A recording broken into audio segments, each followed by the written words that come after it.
Hola chicos y chicas y bienvenidos a otro video.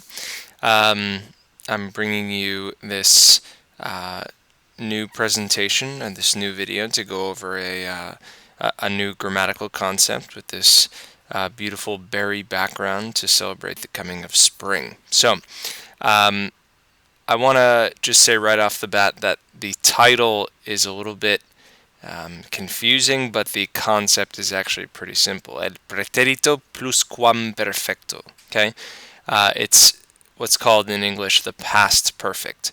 Again, pluscuamperfecto is kind of a weird word. It's really a kind of easy concept that we're going to be able to get through pretty quickly. So what you'll notice is that at the end of pluscuam we have perfecto, right? The past perfect. So this should remind us of a previous concept, which was the present perfect, right? To have done something. So what I want to do first is just go over the idea of what the perfect is, right? The perfect in every case in Espanol is una combinación. It's a combination between or of haber and participios, right? So every perfect tense, past perfect, which we're going over now, present perfect, future perfect, right? They all have the same combinación, haber and participio, right? Haber and participio, to have done, right? So what I want to do is first just review a little bit. Haber, this was the present perfect, right? I've gone over this before, okay? It's to have done something. So, I have, has, you have, hemos, habéis, han. We combine those with the participios, right? Ar, right? Verbs like hablar go to hablado, right? Hablado. Ir verbs, right? We take off the ending, we get ido. So, for example, vivido from vivir. And then, as always, we have irregulars. Rev, Mac, PhD, right? The rev, right, starts with the R from romper, roto, escrito, vuelto, visto, muerto, abierto, cubierto, puesto, hecho, descubierto, right?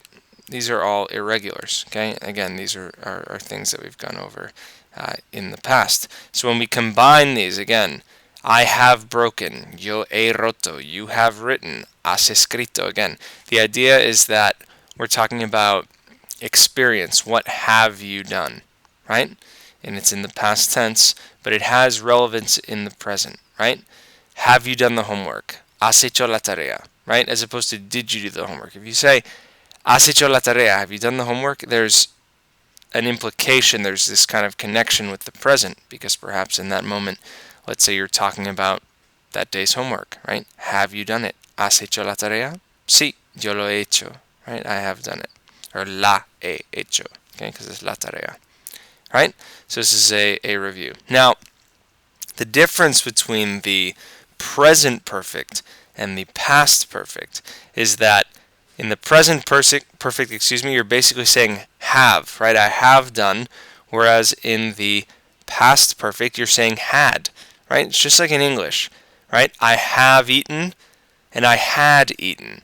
So let's start with conjugation. Again, it's always going to be haber plus participio. That never changes when we're talking with the perfect. So instead of saying as a, in order to say had instead of have, it's this conjugation, which comes from the imperfect.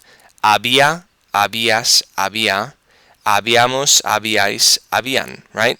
I had, you had, he, she, it had, right? We had, okay? So instead of saying he hecho la tarea, right? I have done the homework, I could say había hecho la tarea. I had done the homework. So where does this come into play? Look at this diagram here, right? We have el pasado, the past tense, el pasado y el presente, right? In el presente you have regular present tense, yo hablo español, right? Yo hablo español, I speak Spanish, right? Then if we go back towards the past, okay, what's closest to the present is we have here the present perfect. He hablado, I have spoken, right? But what comes before that, right? It's something like this. he hablado español. I have spoken Spanish, pero antes, but before, I had spoken. Let's say this is español. Let's say it was French. It's something like that. I have spoken Spanish, and before that, I had spoken French. So it would look like this, right? I could say something along the lines of he hablado español, right? I have spoken,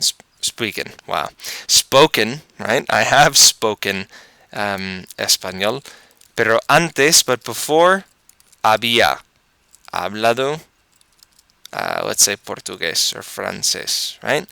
It's what becomes, or what comes rather,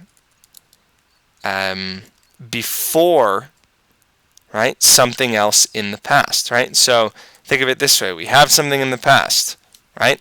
I ate, right? Yo comí, right? But before that, antes, había, yo no sé, había estudiado español, right? Something like this. Let's take a look at that again. So in English, you would say something like, I ate dinner, but before I had studied, right? How would that translate? I could use the preterite to start, right? Or I could even use the present perfect. He comido, right? I've eaten, pero antes, but before, había estudiado, right? And when you think about it visually, the past perfect basically is just something that comes before or in the past, before something else, right? I have spoken Spanish, right? And before I had spoken French. He hablado español, pero antes había hablado francés, right? So notice that hablado, it's always going to be this formula, right? But instead of saying I have done something, we're saying I had. Here are some examples, right? The first one right here. Ella ya había salido cuando llamaron, right? She had already left when they called, right? So we have these two events. They called, right, here in the past, and then before that, right, would be the she already left, right? Had left. Then, cuando llegué, when I arrived, Raúl ya se había acostado. He had already gone to bed. So look at the process here. We're starting with an event in the past, when I arrived.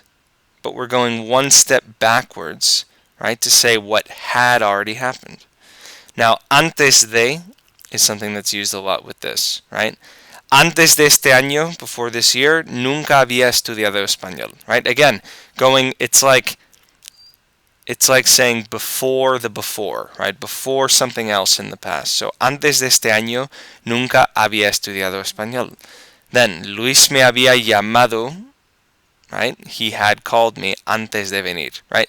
Again, it's before the before. It's had done as opposed to have done, okay?